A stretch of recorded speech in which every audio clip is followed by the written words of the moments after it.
Bienvenidos, bienvenidas al canal Rojo, Verde y Violeta.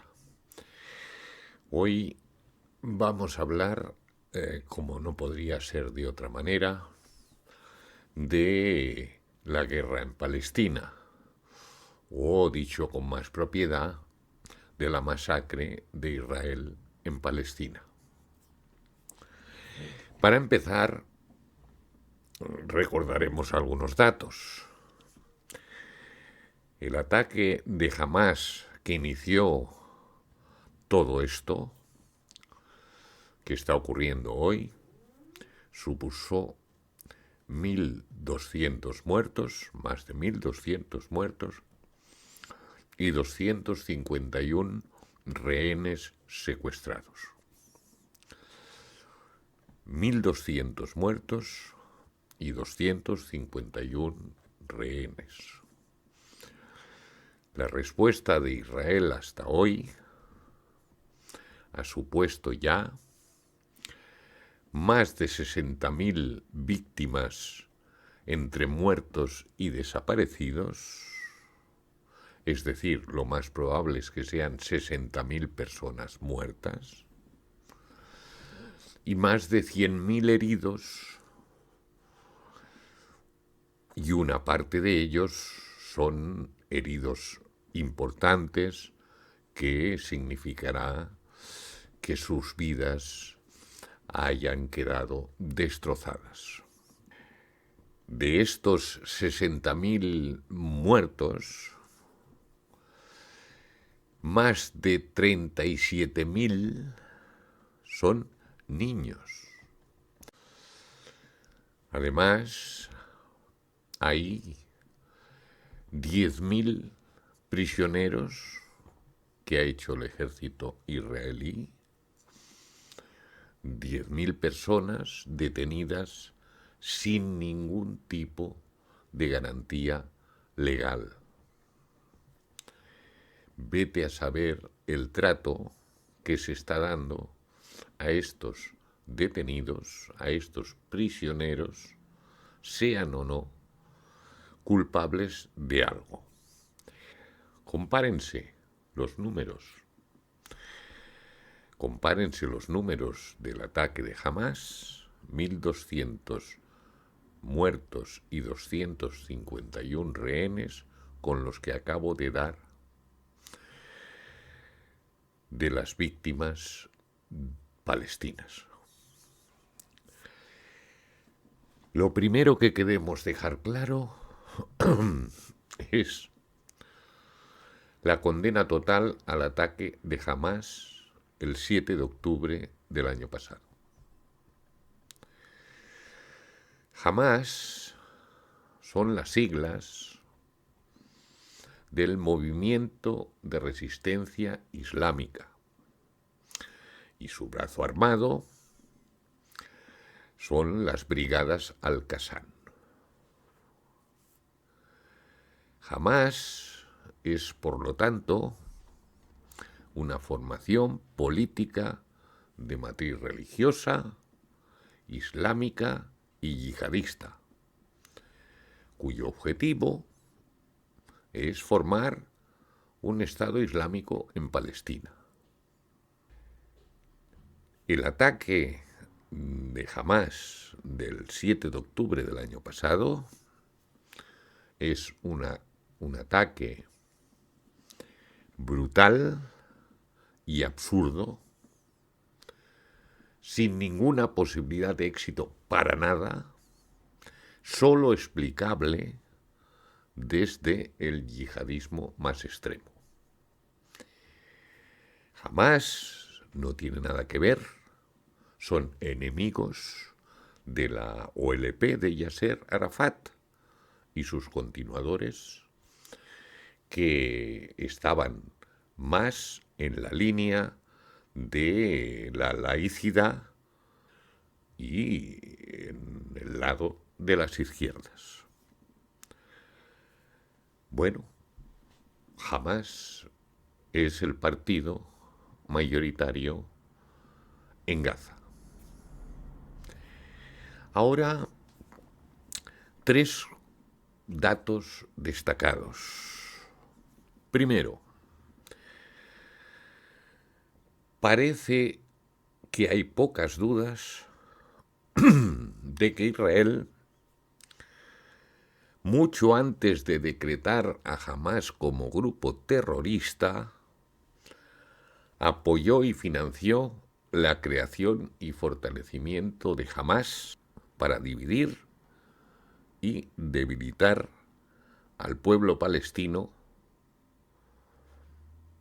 y atacar a la OLP de Yasser Arafat. El apoyo inicial de Israel a Hamás no sería un caso único en la historia, y en concreto de la historia de la zona. Se parece mucho a lo que hizo Estados Unidos en Afganistán. Armó Estados Unidos a la resistencia islámica afgana y después vino lo que vino. Primero hubo una guerra contra los talibanes intentando hacerse con el control del territorio por parte de Estados Unidos y después, ante el miedo por la geografía, por las circunstancias de que tuviera lugar otro Vietnam, Estados Unidos se fue de Afganistán, los talibanes tomaron el poder y actualmente ahí están, con un régimen horrible, terrorífico, privado de libertades en muchos sentidos y concretamente para las mujeres de ese país. Israel, apoyando a Hamás, al principio hizo un papel parecido al que hizo Estados Unidos en Afganistán, apoyando a la insurgencia islámica. Segundo dato.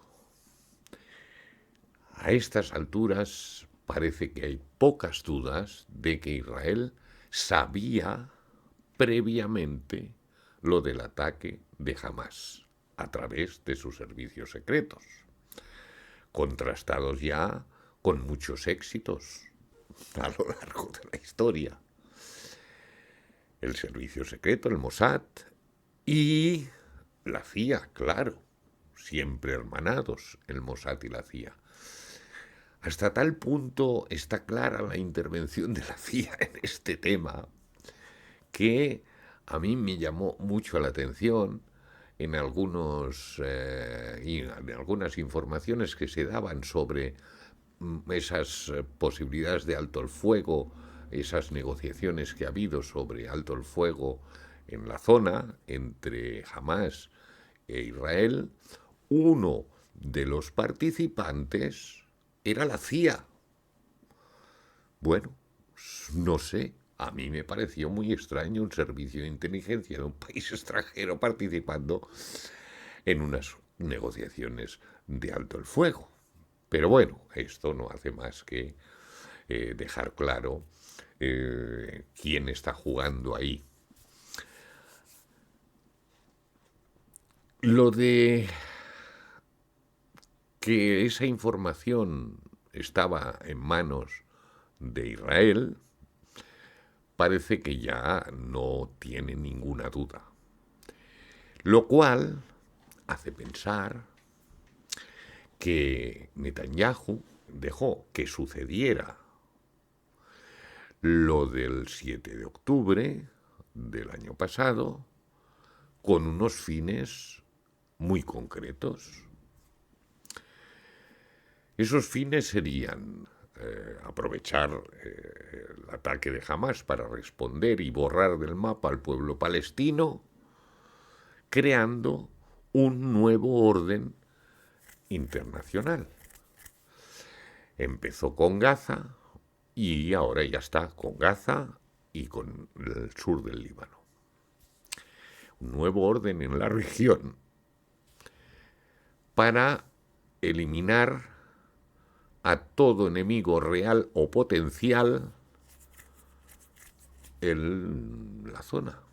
De hecho, la operación militar que está significando los horrores que hay Una parte de ella tenía el nombre clave de Nuevo Orden. Segunda intención del señor Netanyahu, pues conservar la presidencia del gobierno. Y para conservar la presidencia del gobierno israelí, tiene que contar con el apoyo de los partidos ultraderechistas, ortodoxos, fundamentalistas judíos. Tercer fin del tercer objetivo del señor Netanyahu: frenar las acusaciones de corrupción que hay contra él. Ahora están congeladas. Después de todo, está sabido, porque ha sucedido muchas veces a lo largo de la historia de la humanidad, que las guerras se pueden utilizar para ganar el apoyo del pueblo propio. Ante dificultades en los gobiernos, a veces, históricamente, se ha tirado de las guerras. Porque mientras se va ganando la guerra, hay entusiasmo popular. Es triste, pero es así. De hecho, la mayoría de los israelíes solo quieren recuperar a los rehenes y les importan poco, digo la mayoría, no todos, y les importa muy poco los números de muertos, heridos y desplazados palestinos. Y el señor Netanyahu sabe, y los israelíes saben, de que no puede haber duda sobre quién ganará esta guerra. Además, tienen el apoyo de Estados Unidos, el gran amo del mundo, y la debilidad de los enemigos reales o menos reales en la zona. Por lo tanto, el éxito de Netanyahu en esta guerra parece asegurado.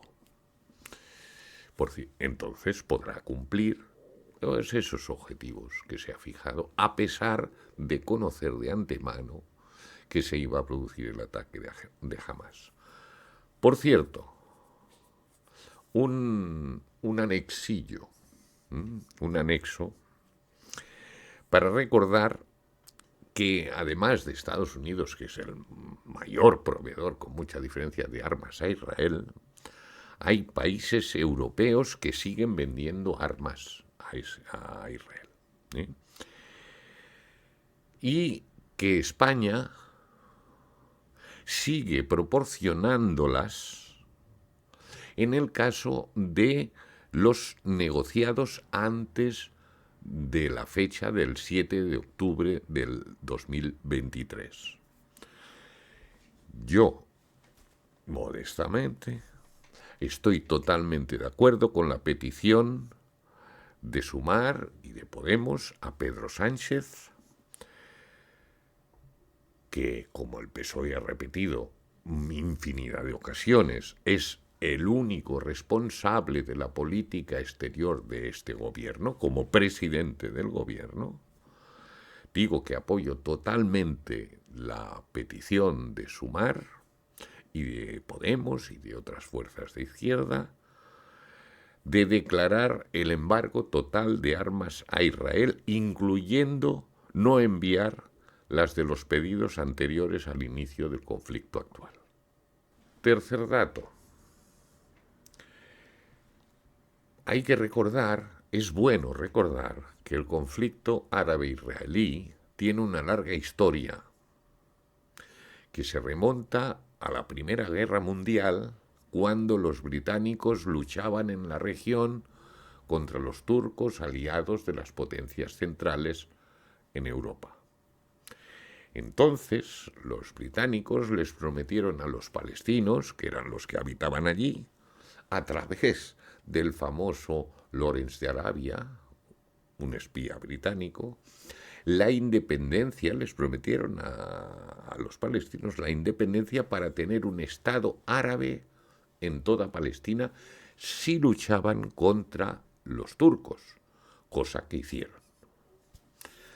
Pero al mismo tiempo, Inglaterra también prometió la creación de un Estado judío en la zona.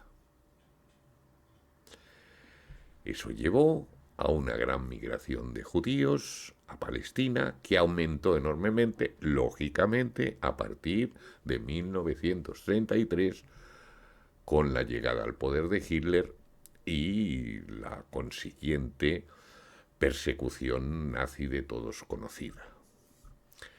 Esta oleada no gustó a la población autóctona y ya entonces, entre 1936 y 39, hubo los primeros enfrentamientos entre los judíos que llegaban y la gente que estaba viviendo allí. Al final, después de la Segunda Guerra Mundial, la ONU aprobó a instancia del Reino Unido y con el determinante apoyo de Estados Unidos la solución de los dos estados, Israel y Palestina. Y se repartió el territorio, donde actualmente está teniendo lugar esa masacre.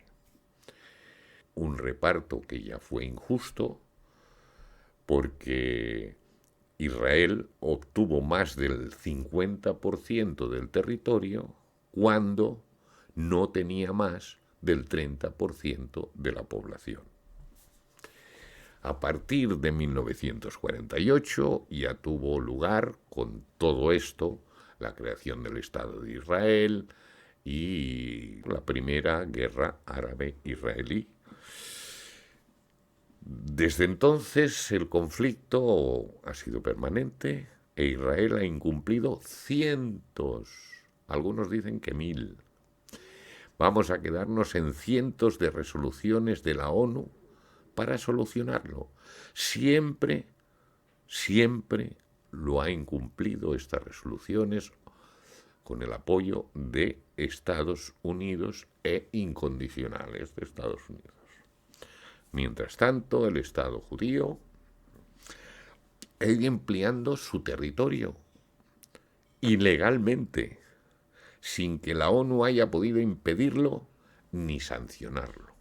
Estados Unidos está ahí para parar todo esto. La progresiva colonización de Cisjordania, que es Palestina según el reparto inicial ya que hizo Naciones Unidas, se está produciendo día tras día, con los asentamientos por la fuerza por parte del Estado de Israel, detenciones de la gente que vivía allí, torturas, discriminación a los que siguen por ahí en papeles secundarios y opresión de la población. Esta política continuada durante décadas de Israel, que fue declarada por ellos mismos como Estado judío, o sea que ahí jamás pretende un Estado islámico, Israel se declaró a sí mismo Estado judío, o sea que ahí la presencia de Yahvé o de Alá planea sobre el conflicto también. Pues bien, esta política del Estado israelí ha llevado a la situación actual, a pesar de que en 1993 hubo un acuerdo de paz entre la OLP, Yasser Arafat e Israel, los continuados incumplimientos de cualquier tipo de acuerdo y las continuadas barbaridades israelíes han traído la consecuencia de la radicalización religiosa de una parte del pueblo palestino.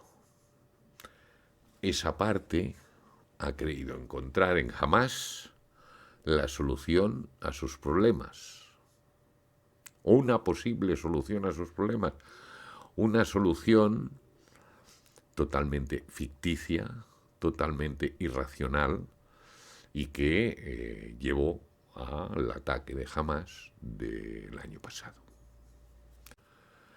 Todo esto es enormemente lamentable y horroroso, viendo el número de vidas perdidas y destrozadas cada día. Lo malo, lo peor, es que hoy parece muy difícil ponerle freno a esta masacre.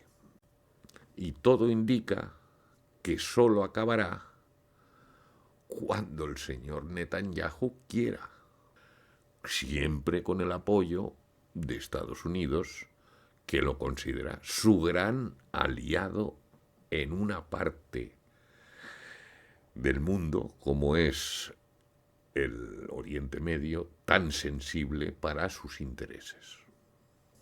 En este tema, igual que en muchos otros de gran trascendencia estratégica, económica, social, no hay demasiadas diferencias entre republicanos y demócratas en Estados Unidos. Entre la teórica derecha, que es derecha, derecha, derecha, y la teórica izquierda, que es centro-izquierda, pero más centro que izquierda. Después de todo, quien manda allí y también en el mundo, de rebote, es Wall Street. Y Wall Street quiere, sobre todo, una de las cosas que más quiere es seguridad para conseguir los beneficios en sus negocios. Por lo tanto, parar esto hasta que el señor Netanyahu no quiera continuar, lo veo francamente difícil. Modestamente, lo que creemos que habría que hacer es sancionar inmediatamente a Israel. En fin, no sería una cosa nada rara porque ya se está haciendo con Rusia y se ha hecho con otros países, se ha hecho con Irán, se ha hecho... O sea, es una costumbre, es un uso que se va haciendo cuando algún país infringe o parece que infrinja en el caso de Israel no hay duda, cualquier posibilidad de convivencia en algún lugar, hace alguna barbaridad. Bien, sancionar inmediatamente a Israel es lo que habría que hacer y también inmediatamente abrir un juicio por crímenes de guerra y lesa humanidad en este conflicto por parte de Israel. Pero eso no sucederá porque Estados Unidos no va a querer y nadie se atreverá a desobedecer a Estados Unidos. Europa tampoco. Y hasta aquí hemos llegado hoy. Esperamos que la siguiente semana podamos hablar de cosas más alegres o por lo menos menos tristes. Hasta entonces, un abrazo muy fuerte.